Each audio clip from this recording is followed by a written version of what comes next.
When you've went to church all your life and realize that you're not even going for the right reason, it's pretty depressing.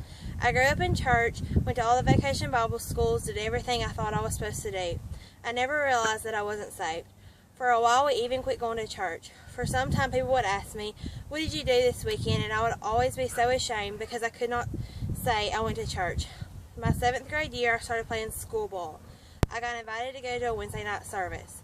I never knew that it would make this big of an impact. I went several times but didn't realize how God was working in my life. I went to a concert later on that year. That night, I realized what all I was missing out on. October came around and I just so happened to go to church that morning with a friend and stayed with her until that night. That night they went to the Judgment House. That's when I fully realized I wasn't saved and needed a Savior. I asked God into my heart that night.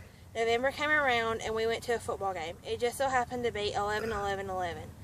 We were going to meet a bunch of guys, and one stood out to me. He wasn't your ordinary teenager. He wasn't cussing every other word, and he wasn't making inappropriate comments.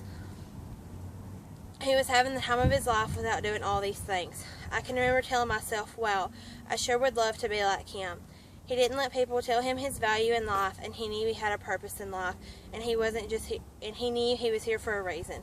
He just so happened to be telling his testimony when I walked up, and I realized that picking to be on God's side was going to be hard, but it was definitely going to be worth it. On April 22nd, 2012, God led me to profess my faith further and get baptized. I was lucky enough to never get addicted to drinking, drugs, or cussing, but I still needed a Savior through it all.